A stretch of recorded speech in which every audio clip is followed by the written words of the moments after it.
ওসমান হাদির সমাধিস্থলে তারেক রহমান। শহীদ ওসমান হাদির কবর জিয়ারত করতে তার সমাধিস্থলে পৌঁছেছেন বিএনপির ভারপ্রাপ্ত চেয়ারম্যান তারেক রহমান। শনিবার ২৭ ডিসেম্বর ২০১৪ বেলা ১১টা ১৬ মিনিটে তাকে বহনকারী গাড়িটি সেখানে পৌঁছায়।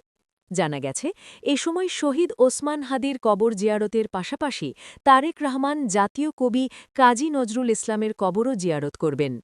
তারেক রহমানের সঙ্গে বিএনপি মহাসচিব মির্জা ফখরুল ইসলাম, স্থায়ী কমিটির সদস্য মির্জা আব্বাস সহ শীর্ষ নেতারা উপস্থিত রয়েছেন। এদিকে তারেক রহমানের আগমনকে কেন্দ্র করে শাহবাগে অবস্থান নিয়েছেন ছাত্রদলের বিভিন্ন শাখার নেতৃবৃন্দ। স্লোগানে স্লোগানে উজ্জীবিত নেতাকর্মীরা। তারেক রহমানের আগমনকে ঘিরে বাড়ানো হয়েছে নিরাপত্তা। টিএসসি থেকে হাদির কবর পর্যন্ত ২ স্তরের ব্যারিকেড ও পুলিশের উপস্থিতি লক্ষ্য করা যায়। বিপরীত দিকে শাহবাগীর দিক থেকেও রয়েছে ১ স্তরের ব্যারিকেড। হাদির কবর জিয়ারতের পর জাতীয় পরিচয়পত্র রেজিস্ট্রেশন করতে নির্বাচন কমিশন অফিসে যাবেন তারেক রহমান। এরপর জুলাই গণ-অভ্যুত্থানে আহতদের দেখতে রাজধানীর শ্যামলীতে অবস্থিত পঙ্গু হাসপাতালে তার যাওয়ার কর্মসূচি ছিল। কিন্তু পঙ্গু হাসপাতালে জুলাই গণ-অভ্যুত্থানে আহত কেউ না থাকায় ওই কর্মসূচি বাতিল করা হয়।